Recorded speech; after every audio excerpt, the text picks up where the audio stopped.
Okay, Robert Gerwarth, welcome to the briefing room, Thanks so and much for having me.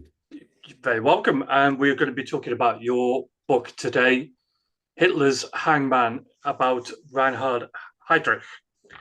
Um, that is a very, very interesting book. It's really, really detailed, and I knew a bit about him, but I didn't know all that about him, about his, path to become one of the most evil men ever. What was the truth about Heydrich's Jewish background, and why did the rumor stick? Let me try and answer your question like this. There's always been a persistent rumor that Heydrich had a Jewish family background, which is not true. The rumors began already in his youth. He grew up in the city of Halle. His father was a relatively well-known composer at the time. He also ran the local conservatory. And at some point, allegations emerged that Heydrich was at least partly Jewish. He himself sued the person who had spread that rumor, not so much because Heydrich's father was particularly anti-Semitic. He had Jewish pupils as well as Protestants and Catholics. But because at the time there was, of course, a climate of anti-Semitism, so the suggestion that he might be Jewish would have been bad for his business, which is why he sued the publisher of a music lexicon where this information had first been spread. And the rumors kind of keep coming back to the extent that when Heydrich is already a member of the Nazi Party, there's an internal party investigation, which then, of course, produces the already known fact that there was nothing true about this rumor. But nonetheless, still after 1945, time and again, this kind of resurfaces, but it is without any foundation. Did Hitler believe the rumor? No, I don't think that Hitler would have hired Heydrich or would have given him some of the most sensitive jobs that he had to give, including, of course, the persecution of Jews leading up to the Holocaust, because, as we all know, Hitler was fanatically anti-Semitic. Yeah. What is quite interesting, I think, about this allegation is that after 1945, it was also spread by people who wanted to suggest that something as horrific as the Holocaust could only have been committed by someone who was partly Jewish, which of course is in itself quite absurd. Well, yeah, yeah, and quite horrific as well Mm, to suggest that. mm, Heydrich was in the Navy, mm. and he was quite uh, a big head in the Navy because he thought he was going to be admiral. But he got fired. So, can you tell our listeners why he got fired and how the firing pushed him towards the Nazi Party? Yeah, Heydrich in the 1920s is not the most political person, so he had relatively few links to the Nazi Party at that point. He, as you say, he joins the then relatively small German Navy, which had been reduced as a result of Germany's defeat in the First World War and the provisions of the Versailles Treaty. Um, and he is a very ambitious man, then as well as later in the 1930s. He aspires to greatness within the Navy and wants to become admiral, as you say. But his career comes to a sudden end when he basically is engaged to two women. So he has a relationship with women at the same time, one of whom we know is his future wife, Lina von Osten, who does have contacts into the Nazi Party at the time. One of her brothers is already an early member of the party. The identity of the second woman was never fully revealed, but it is clear from the records that she must have been the daughter of a high-ranking officer within the Navy. Probably they met in the context of um, some fair or something related to the Navy. In any case, he is brought in front of an honor court of the Navy, and under normal circumstances, he probably would have gotten away with a slap on the wrist for poor behavior. But in the hearing, he then proceeded to basically insult the woman and say that, those allegations were wrong. In any case, the court finds his behavior not only wrong, but also unbecoming for a Navy officer. And he is indeed dismissed from the army, which is quite the turning point in his career in the sense that this is all against the background of the Great Depression. So there are relatively few jobs to be had in Germany. So suddenly, instead of, becoming or being an officer and having a career in the Navy, he's basically thrown out onto the streets without any job prospects.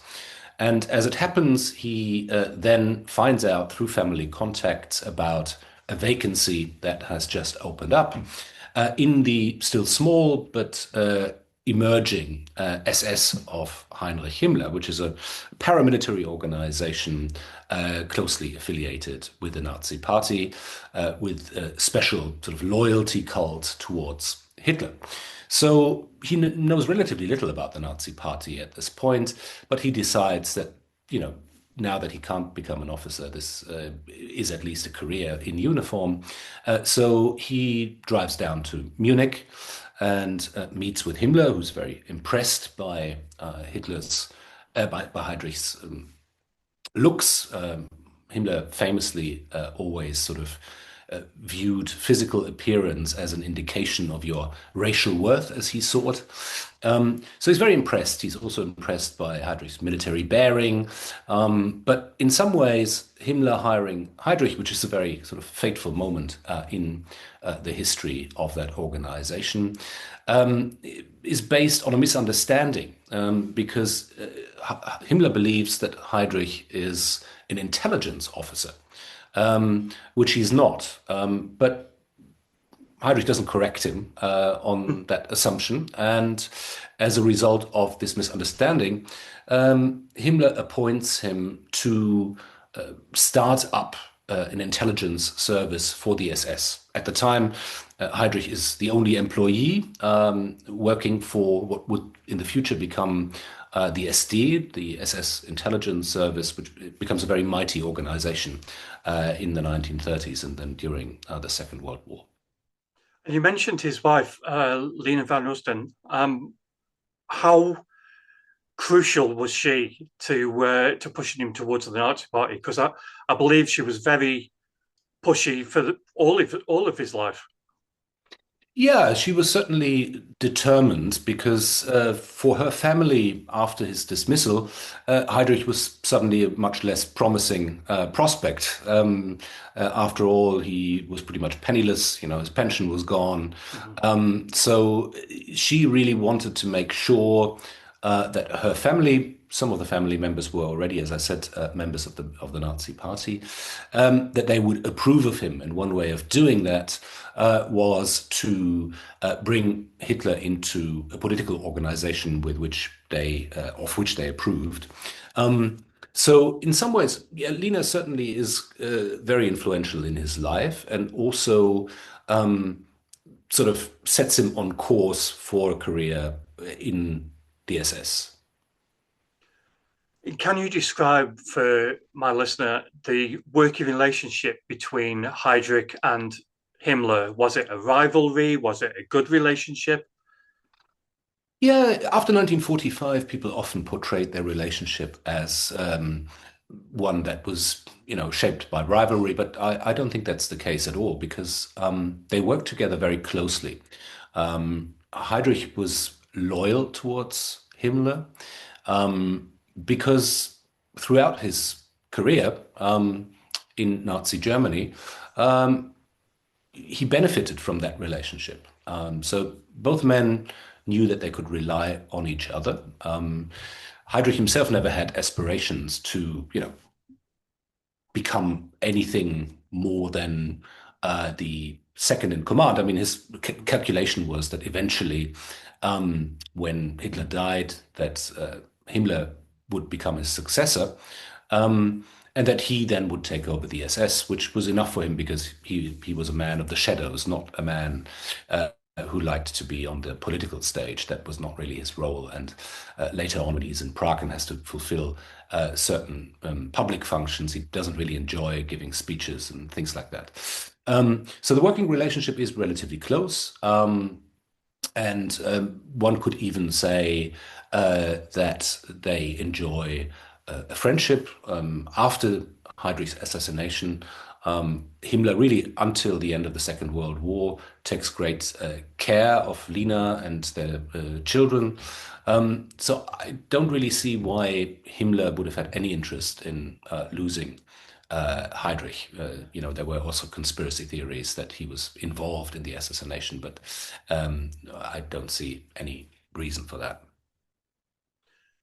He was in charge of the Gestapo. And can you explain for people who don't know what the Gestapo was, first of all, and how did Heydrich make the Gestapo so powerful?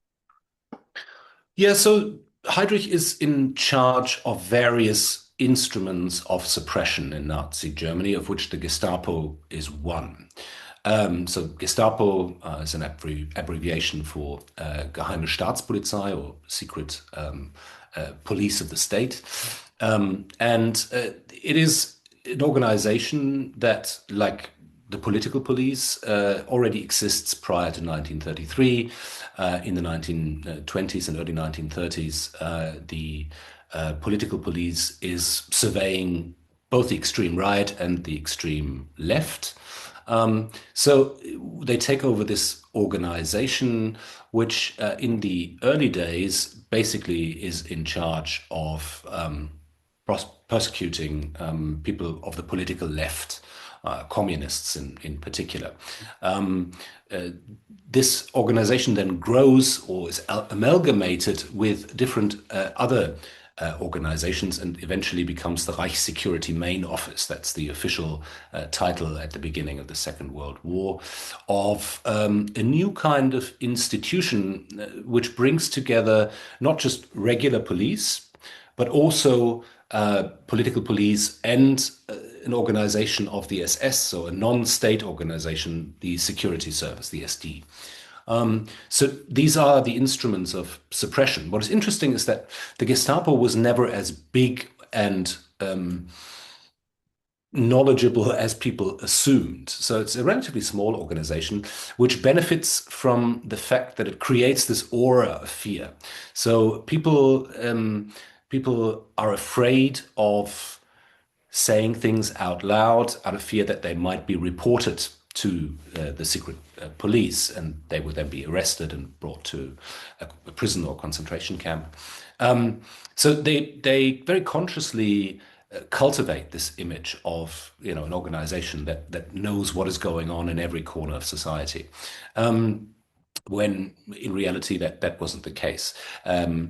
What happens in reality is that a lot of people would basically denounce their neighbors. So they themselves, and very often not just for political reasons, you have a personal dispute with someone and then you say, well, but that person is associating with Jews or with communists. I saw a communist walking out of my neighbor's apartment the other day, and then the police would have to investigate that. So there's a lot of that going on, and there's an institution, at least in larger German cities, called the block warden. So every apartment block has someone who's loyal to the party, probably a party member, who would keep an eye out on what people do and what they say. So this helps to create this aura of fear. You could be dubbed in at any given moment, and then you might be arrested, and God knows what will happen to you.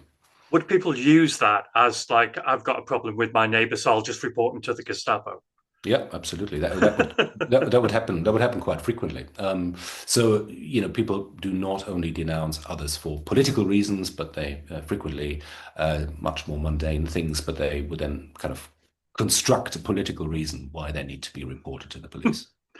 And was Heydrich a um, a manager of terror, or was he just following a Nazi ideology?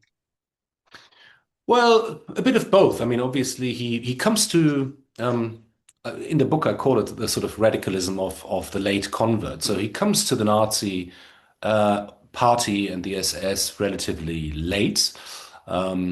Hitler, in particular, is particularly fond of people who supported him when he was just the leader of a very small organization. So people who had already supported him in the early 1920s, which Heydrich very clearly was not. So, in an attempt to further his or advance his own career, he becomes the most radical of them all. So he's not just someone who follows ideology, but he also tries, and this is, you see that in images, he kind of constructs this semi-public persona, which shows him as the kind of ideal Nazi. This is not public, but you would see kind of carefully crafted images in SS publications, for example. So within the SS, he wants to demonstrate that he's living Nazi values, that he's very sporty, and he doesn't drink, he doesn't smoke, he looks like a Nazi. So he is kind of constructing this semi-public persona. Mm-hmm. And how did Heydrich contend with the constant rivalries that were within the Nazi Party?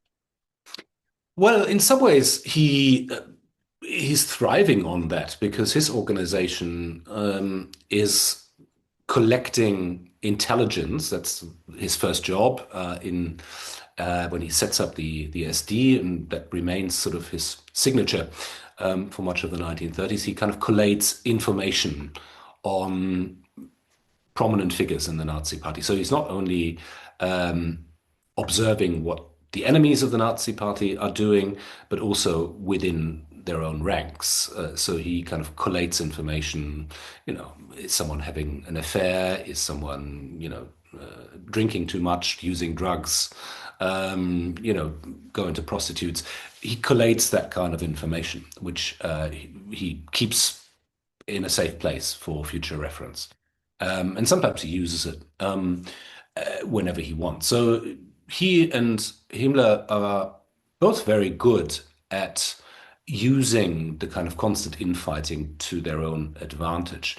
And they kind of play different roles. So the two, as the kind of the leadership of the SS, they perform very different roles. So Himmler, kind of contrary to his perception still today, is a bit like a father figure within the SS, at least. He looks after them. His specialty, Heydrich is not an exception here, is to find people who had a mishap of one kind or another. They lost their job, they, had medical problems, they had a brush with alcoholism. He finds them and gives them a second chance. Thereby creating a particular system of loyalty. He would send, Christmas gifts for the children, and so on and so forth. So there is, strange as that might sound, an element of warmth to his leadership style, whereas Heydrich doesn't do that at all. Like he's a very cold figure. And he much rather creates a kind of an aura of fear around him. So they have very different leadership styles. But he's a very good organizer, or he knows how to find people who are very good organizers and to incorporate them in his own organization. One of the most terrifying parts of this era is the Night of Broken Glass, is Kristallnacht, if I've pronounced that correctly. Can you explain what Kristallnacht was for our listener, and what was Heydrich's role in that?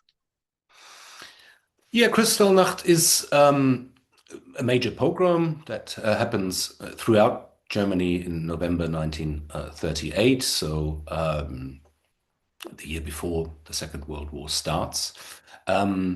It's a pogrom which is orchestrated not so much by the SS, but actually by individual local Gauleiter, so regional party leaders, but also people like Joseph Goebbels, for example, who's very actively involved.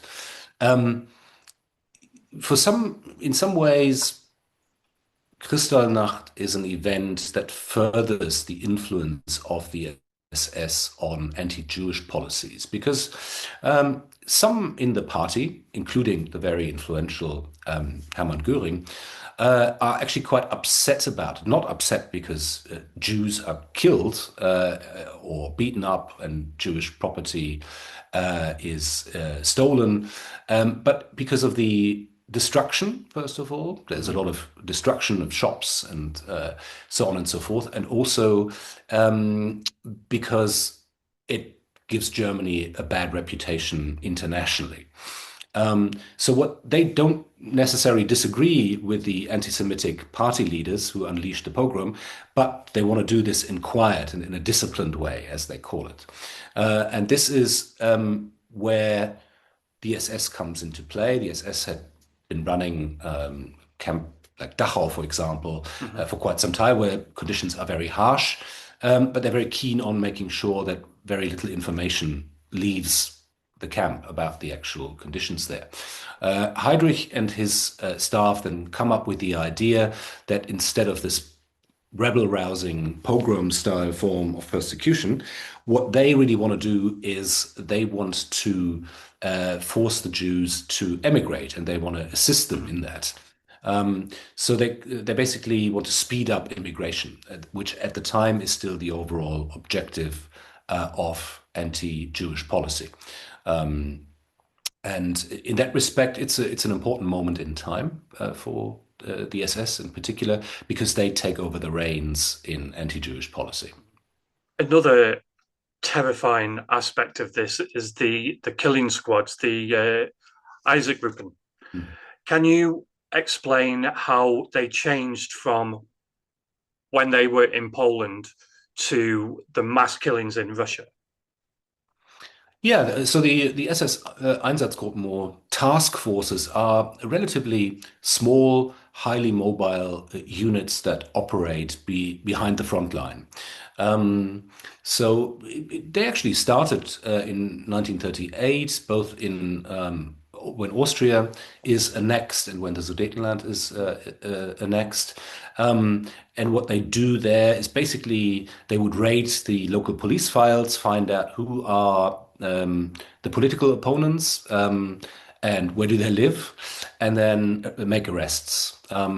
This becomes even more radical in Poland once the German attack has begun. So they follow the army lines, and as soon as the Wehrmacht has cleared certain areas, they would come in basically and arrest, in this case, in the Polish case, not just people who are potential political opponents, but anyone who they view as potential resistors. So that means army personnel, particularly officers, but it also means teachers, because they feel that a patriotic Polish teacher might use his influence to on students to incite resistance against Nazi rule, and they execute them in large numbers. They also execute Jews, even though they're not the priority at this point. This then becomes much more widespread during the attack against the Soviet Union, when the SS task forces once again very closely follow behind the army lines. And at this point, first of all, round up all Jewish men of military age and execute them. And then there is a gradual process of escalation where individual SS task force leaders would start killing Jewish children and women as well. We know that these SS task forces are partly staffed by members of Heydrich's security personnel. Most of the leaders of these task forces would be people who, and I think that's perhaps quite interesting. This is not a penal exercise for them, but it's an opportunity to advance their careers. That's how it's seen. It's a tough job, and if you prove yourself in battle, then your chances for professional advancement will be greater. But they also have ordinary policemen in their ranks, so it's a bit of a mix. But their prime focus after the beginning of Operation Barbarossa is to kill first Jewish men, and then it becomes broader and broader to include Jewish women and children as well. Because after all, we have to bear in mind we very often associate the Holocaust with Auschwitz and other extermination camps, but roughly half of the people who perish in the Holocaust actually die in face-to-face killings, right? In mass shootings. Mm. And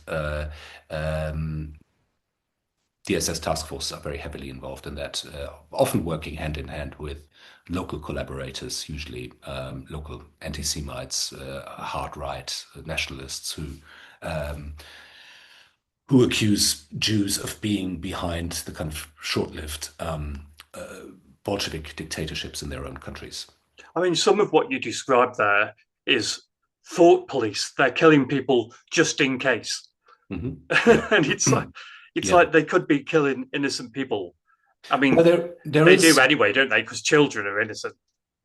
Most of the people are innocent, Hmm. except for them being Jewish, which, of Yeah. course, in the eyes of the Nazis, is a crime, or a kind of, as they see it in racial terms, it's kind of like a birth defect that cannot be healed. Mm. And what is interesting here, I think, is that um, Heinrich Himmler gives an infamous speech, his Posen speech during the war, in front of a number of SS officers, all of whom deeply involved in the Holocaust. And there he gives his own kind of justification, just to see, how his mind works in relation to killing the Jews, where he basically said, we had to kill the children because we cannot allow a generation of avengers to grow up, and then our children have to fight the same fight again. The fight ends here with us exterminating all of them.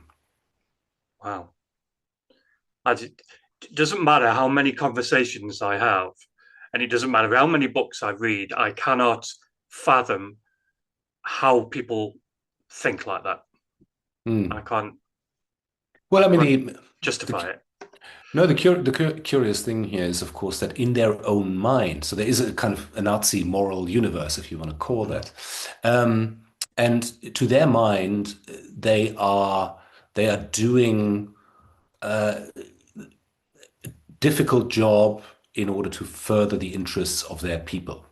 So they think of the Jews as a kind of innate people of enemies of the German people, and they have to be killed. And it's a terrible job, but it has to be done. So that's how they rationalize their completely irrational behavior. Yeah. How did moving on to deportation? How did the deportation move on to the policy of the final solution? Yeah, it's a gradual process of radicalization under conditions of war. So early on, we talked about the late 1930s, when Mhm. the idea was to force as many Jews as possible to emigrate from Germany or German-controlled territory. Of course, after the invasion of Poland, that wasn't really an option anymore, because Germany was now at war, Mhm. and immigration was becoming more and more difficult. And more importantly, while the number of Jews in Germany is relatively small, we're talking about a huge population, a huge Jewish population in Poland. And from now on, various schemes are being discussed and dismissed. But for the time being, the idea is to concentrate Jews in particular locations, ghettos, for example, of larger cities, and then to move them eventually, the war permitting, to the furthest extremity in the east that the Germans control. It's a bit like a continuation of that thinking in Tsarist Russia. There was the Pale of Settlement, which is the furthest, most from a Russian perspective, westernmost part of the empire, where Jews were allowed to settle. So the Nazis kind of radicalized that plan further, and they're thinking of, territorial solution that they consider for a while is, of course, Madagascar, the Madagascar plan. So the idea that Jews would be taken out of Europe and moved with the help of the fleet of now defeated France to Madagascar. But of course, the Nazis already know that Madagascar has a climate which is not particularly conducive to European settlers. Lots of people would have died of illnesses because of the climate. There's no infrastructure there, and so on and so forth. So the fact that many people would die was already factored in at this stage. They also consider sort of basically swampland in eastern Poland as a potential destination. Then subsequently, they're talking about Siberia as a future home. So as you can see, they're all very inhospitable territories that we're talking about. But they have not yet made the decision. It's a gradual, you have to think of it as a gradual process.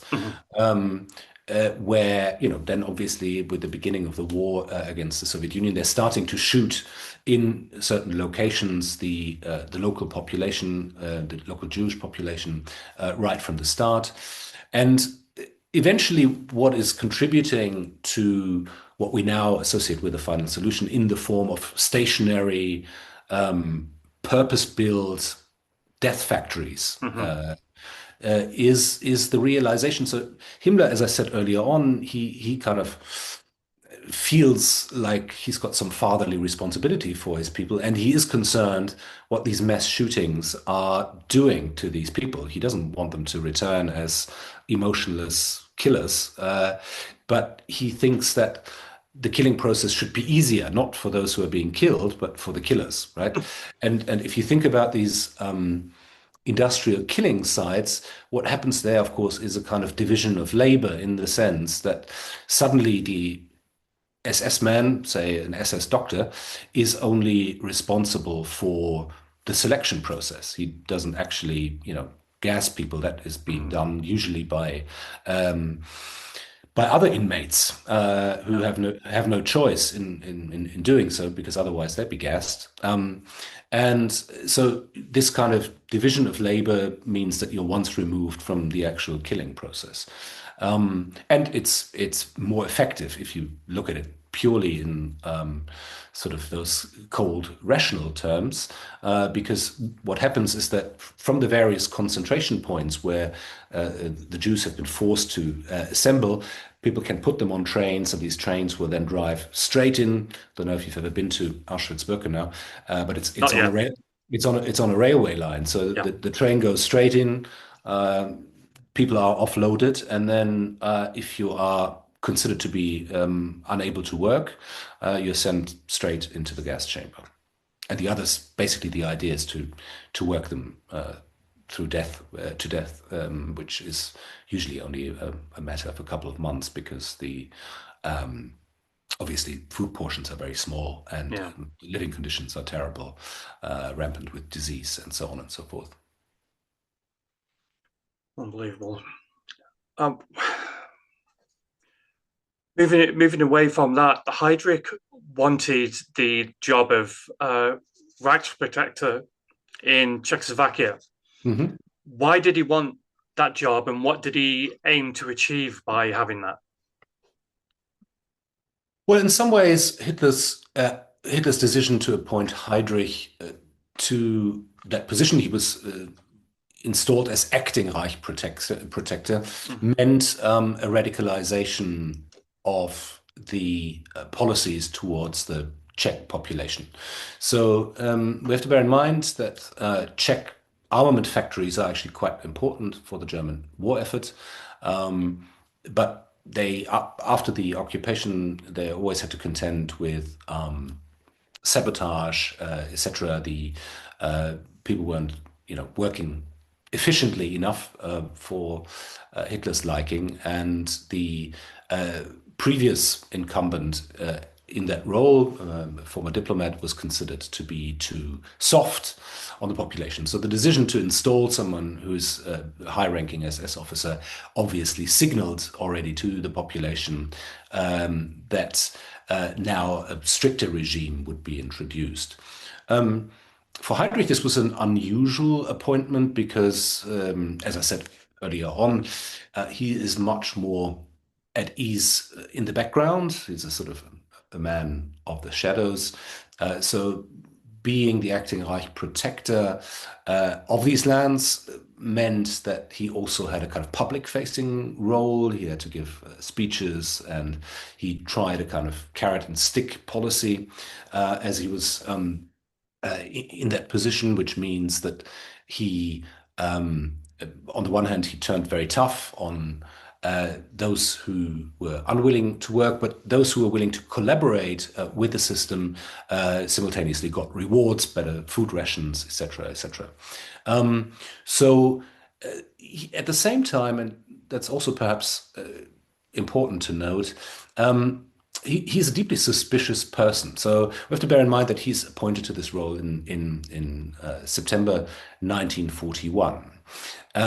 This is a time when it still looks like the Germans are about to win this war, right? They're racing towards Moscow, and are fully expecting that the Soviet Union will be overthrown and kicked out of the war. So even though the job brings a lot of perks, a nice house outside of Prague, Heydrich is, of course, thinking, shouldn't I be in Berlin right now, where, the big jobs for the post-war period are being handed out.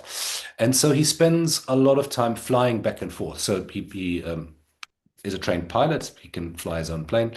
And every week he kind of commutes between Prague and Berlin, mainly because in Nazi Germany, decisions are made in the court of Hitler, right? The closer you are to him, the better for you and your future career prospects. So he's a bit ambivalent about being sent off, even though it means that he can live in a little castle and has his office in Prague Castle and being driven around, and that he enjoys a nice lifestyle. But there is an element of suspicion there. How did the carrot and stick approach differ from other approaches in other occupied areas? Yeah, each occupied area is basically subject to different rules. The most important distinction is whether an area has a civilian administration or a military administration. If you have a military administration, as you do in occupied France, for example, it becomes much harder for the SS to basically wriggle themselves in and take over influence, because the army generally doesn't like interference from the SS, and they want to make sure that if they do it, it's previously approved by the military commander. In the East, they usually have other problems, namely quite powerful local sort of kingpins who are running their own little administration, like their own fiefdom, usually with a lot of corruption, theft, etc., etc. And these would be people who are early supporters of Hitler, like, for example, Hans Frank in the rump state of Poland, the general government. He, because of his very close association with Hitler, he's someone who can pick up the phone and ring Hitler, which makes him a dangerous person to upset. So there are all these kind of competences and infighting about who can do what. So in relation to anti-Jewish policy, for example, it is then they ultimately want the same thing. It's more about political control and who controls the process, and to find a way of collaborating with them. So for Heydrich, it's a new experience to run a kind of civilian administration, as well as being in charge of being the number two in the SS and in charge of all the kind of instruments of prosecution. So for him, it's a difficult role, but throughout the war, he's trying to further the influence of the SS, both in and actually, as Germany starts losing, they do gain in influence because the military seems to be out of control. Hitler starts to distrust the generals, and so on and so forth. Moving on to the Wannsee Conference, what was that for my listeners, and what became of the meeting?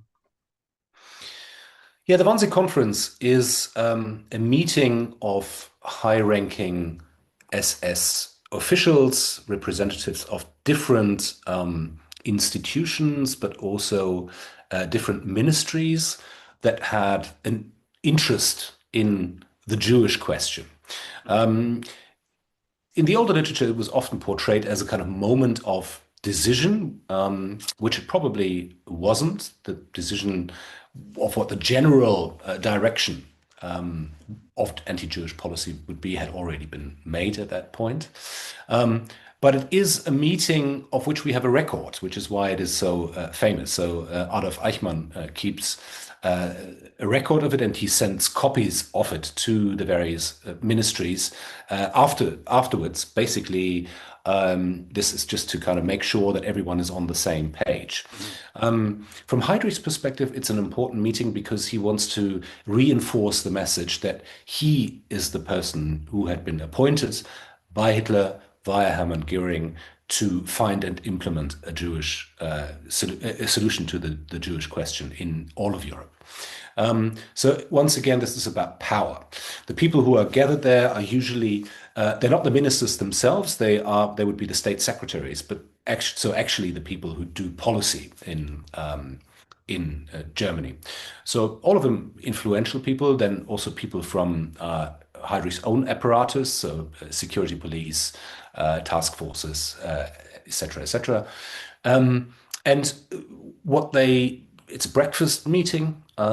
They meet for a couple of hours. It's not a particularly long meeting, but what they discuss there are, well, first of all, Heydrich is giving a very long monologue at the start, basically kind of bringing home the message again that the SS is in charge of the operations, and that they want to better coordinate with the various institutions how to proceed. There's quite open talk about forcing some of the Jews to work until they are no longer able to do so. Obviously, there's some editing going on, and in terms of the language that is being used, but it's relatively clear what they are talking about in terms of coordinating the final solution. There's also some technical discussion about who should be included in what is now emerging as a pan-European genocide. Should people who are in so-called privileged marriages, those are marriages in which one partner is Jewish and the other is not, should they be included? So is there a kind of quite legalistic debate? Is there any way that we can force these people to dissolve their marriages? Because up until that point, what happens is if you are in a so-called mixed marriage, the Nazis made it as uncomfortable for you as possible. You most likely either lose your job or most certainly you wouldn't advance in it. And the second question is, when does a Jew become a Jew in terms of, if you have one Jewish grandparent, are you Jewish or are you German? And this is the background to this is that, of course, the Nazis with their biological racism, basically you can compare it to an organism that has been infected by Jewish blood, right? But when is that person being completely poisoned, or when is it so diluted that it doesn't matter anymore? Both questions are actually not answered at the Wannsee Conference. They are referred back to teams of experts. But nonetheless, it's an important gathering precisely because we have a record about it. And therefore, it gives us a very good indication of where the Nazis were in their genocidal thinking at this moment in time. Because didn't Heydrich um, edit the notes of the meeting 3 times? Well, the so Adolf Eichmann, who is the head of his so-called Jewish desk, is in charge of editing the notes. I can't tell you exactly how that process came about, but yeah, they are edited. So it does not contain any open words like murder or kill all the Jews, but it's relatively clear what they are talking about. Um, and Heydrich himself seems to be quite pleased with it because, contrary to his usual habits, he kind of stays behind and invites Eichmann to stay behind with him. He has a glass of alcohol and even smokes a cigarette. Nothing he. So all of that kind of indicates that he must have felt at ease and very much kind of was happy with how the meeting went. Because I believe Heydrich wanted to murder 11 million Jews. Yeah, so at the beginning of so Eichmann is asked to basically give a brief presentation as well, where he talks about the scale of the genocide, and interestingly enough, even the Jews of Britain and the very small Jewish population in Ireland are included in those calculations. So the assumption is that this can be fully implemented only after victory has been achieved, but they are at this point in time still confident that that is just a matter of time and that eventually every Jew who is living in Europe will be included in this final solution. And what is Operation Anthropoid, and how does that show us the fear that the Allies had of Heydrich? So Operation Anthropoid is the code name for a covert military operation that would ultimately lead to the assassination of Reinhard Heydrich in the early summer of 1942. It had been in the making for quite some time, definitely since the previous year, when there was a kind of a coalition of the willing, if you like, was formed between the Czech government in exile, based in London at the time, with Beneš as the most important figure therein. And on the other hand, British SOE, Special Operations Executive. Both of them in 1941 felt the urgent need to come up with something spectacular because both of them, the war was not going the way they wanted it to go. So increasingly, politicians in London were kind of exerting pressure on Beneš to do more to encourage the local resistance to kind of put pressure on the Nazis. And the stick that they had over him was that they had never disavowed the Munich agreements. So, if what Beneš, of course, desired was the reconstruction of Czechoslovakia in its pre-1938 borders after the war, then they simply had to do more. SOE at this point hadn't had a great war either because the Germans were on the winning side in most theaters, and some people started to wonder whether there was any point to having them. So those two parties kind of come together and think of we want to do something spectacular, and then quite quickly the name Reinhard Heydrich emerges as on the Christmas wish list, so to speak, as a high-ranking Nazi who, despite drawing up the kind of security procedures for other senior Nazis, was remarkably lax in his own daily routine when it came to security. So he would drive usually roughly at the same time, only with his driver, no other kind of military support or security detail, using the same route from his country estate outside of Prague to his place of work, which is Prague Castle. So very predictable routine. He himself felt relatively safe because he thought, why would the Czechs want to assassinate me? Because they know that the consequences would be absolutely terrible for them. Which is true, actually. It's interesting that the Czech resistance was not actually informed about the plans to kill Heydrich. When they found out only a few weeks before, they urged Bennett to abort the operation because the consequences would be terrible and probably not worth the price. But they decided to proceed. What happened was that for quite some time, the exiled Czech and Slovak soldiers who had made it to France, where they experienced the fall of France, some of them then made it back to Britain, and some of them had been trained for volunteer operations, which were extremely dangerous, and usually, a one-way trip that most likely ended up with you being killed, where these people were trained in covert operations and then parachuted into the Protectorate of Bohemia and Moravia by British planes. This is the case with the two assassins as well. One is Czech and one is Slovak. They're parachuted into the Protectorate. They managed to contact families that are known to be associated with the Czech resistance. They find shelter and remain undetected for the time being. They basically, check out Heydrich's daily routine and then decide to act. And eventually they wait at one hairpin bend where they know Heydrich is driving by every day and the car needs to slow down.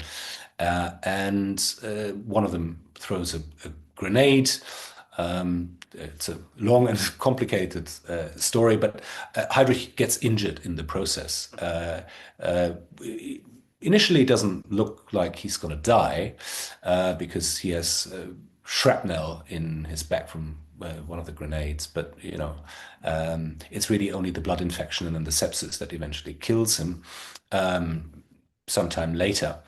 So that's in a nutshell Operation Anthropoid, which of course then is met with the full fury of the Nazi security apparatus. Himmler and Hitler are both absolutely outraged and can barely be talked out of the idea of even more terrible repercussions for the civilian population. They destroy a whole city, don't they?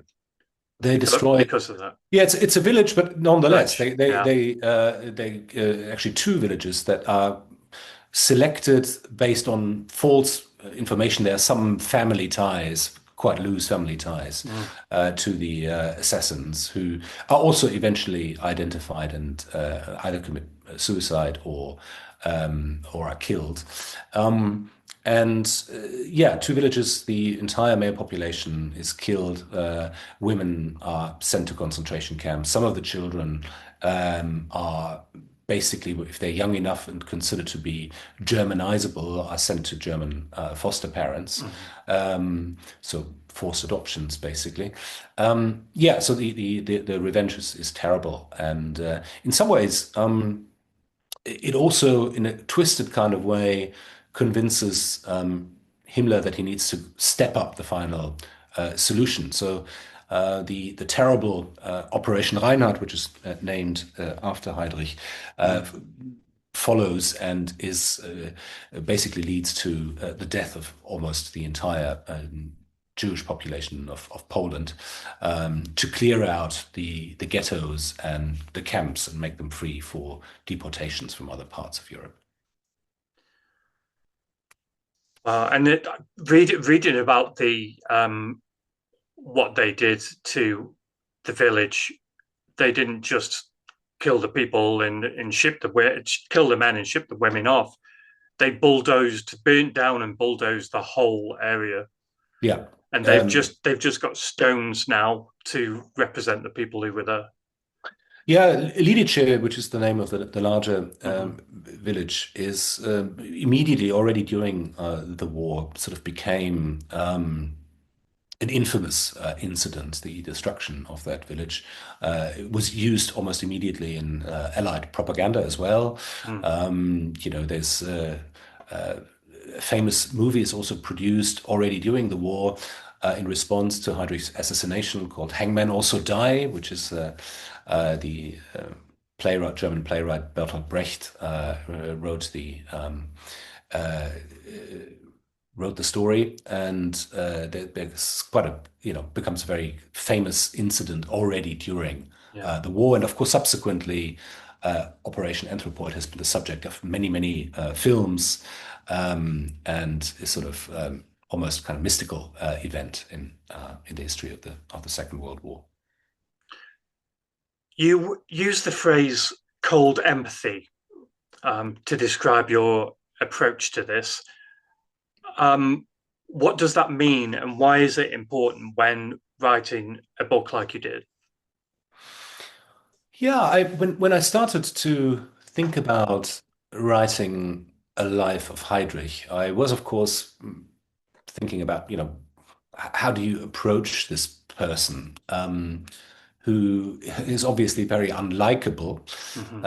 yet at the same time, I think if you approach a subject and say from the start, well, this is obviously a war criminal and this man is evil and so on and so forth, I have to kind of overcome that repulsion, uh, because then there is no point trying to understand what makes him tick. So I have to Hmm. be able to kind of break into his head and to understand uh, what he's thinking, how he becomes the man that he is. Unless you think that someone is kind of born evil, I don't think that's the case, and there is very little indication that Heydrich was anything but a normal kind of teenager growing up. Obviously, things happen to him along the way, and there's a radicalization process. But I have to understand as much as that is possible to understand this process. How do people become, one of the worst kind of war criminals of all times? And that required kind of overcoming what is obviously, something that, this is obviously a person that repels you. But otherwise, it probably would have been easier if I had just, said, I, I write about kind of a crazy sadist. In some ways, the conclusion that I draw and that many people in recent years have drawn who are working on Nazi perpetrators is that, actually much more troubling that these are normal people who, under certain Yeah. circumstances, can do horrible things. So that's why it's even more important to be able to kind of reconstruct those circumstances that turn people into monster. Was there any fact or document that you discovered during your research that changed your mind about Heydrich or give you a more in-depth view of Heydrich? Well, I mean, there are lots of kind of documents that I wouldn't say surprised me, but really kind of go to show. So there's been a long-standing debate to what extent he is first and foremost a careerist Hmm. who doesn't actually buy into Nazi ideology that much, but kind of pretends to be this super Nazi. And I don't think that is the case. I think it's impossible to do the things that he did without being utterly Mm. convinced that it's the right thing to do. But one thing that I found kind of brought that home to me again is this letter that he wrote to his wife. He wrote this at the beginning of the Second World War and put it in his safe in case that he wouldn't survive. And only in that case was the letter to be released to her. Um, And in it, he gives relatively clear instructions. He says, I want you to remarry, but I want you to marry like a proper Nazi, someone who's as dedicated to the cause as I am. And more importantly, I think that he says, I want you to raise our children in the spirit of Nazism. So, Wow. you wouldn't do that unless you were convinced that Yeah. what you have subscribed to is the right ideology. So to me, that kind of brought home just how much of a how much of a convinced Hmm. Nazi he was. That there How was a dedicated he was. he was very dedicated, and Hmm. that to me that kind of brings to an end the debate about his pure opportunism. Finally, looking beyond uh, Heydrich, what is the most important historical lesson that you think should come from your book? Well, to me, it's an attempt to, as I just said, an attempt to reconstruct the historical circumstances in which people can become um, monsters who Mhm. commit crimes that these days we find difficult to comprehend how anyone could do them, and that they arise out of specific um, circumstances, but nonetheless, there is, even in those circumstances, of course, an element of human agency. So people still make choices. And there can be very different choices. So, and I think that these people matter if we want to understand the processes that led to the Holocaust, because, of course, on the one hand, it is something that becomes more and more concrete under conditions of war. But ultimately, it's a relatively small group of people who are discussing the general direction of this. In the case of the Holocaust, that would be, Hitler ultimately, but then Himmler and Heydrich, basically, those three are the ones who ultimately call the shots when it comes to the murder of the Jews. There are many others who are involved in the process, but when it comes to decision-making processes, it's difficult to blend them out. So I think those are kind of some of the takeaways I hope from the book. And actually, one final question. What have you got for us next? Well, yeah, unfortunately, I keep working on sort of dark histories, so to speak.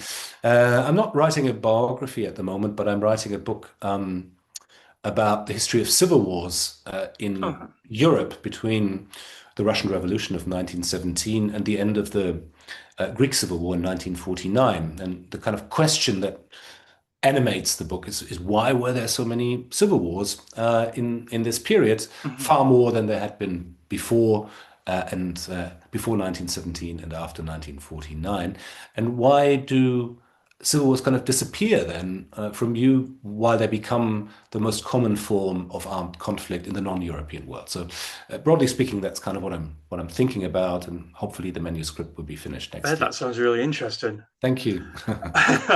Well, we've been talking about this book today, Hitler's Hangman, The Life of Heydrich. Very interesting book. I'll put a link down below so people can get a copy of that. Wonderful to speak to you. I've really enjoyed this Thanks conversation. again for having me. You're very, very welcome. And all I can say is take care. You too. See you. Okay. Bye-bye. Thank you. Bye bye. For those of you still with me, thank you so much for joining me today. And thank you so much to Robert Gerwarth. This was a brilliant book and this was a great conversation. So thank you so much for joining me, and I'll link this book down below. So next week we shall be joined by Anthony Tucker Jones, who's going to be talking about Secret War, about all the spy organizations in every country. So that is going to be a really, really interesting conversation. Yet again, I keep having these interesting conversations with all these interesting people, and I hope you are enjoying every single episode. So Please join us next week. And until then, take care of yourself and take care of each other.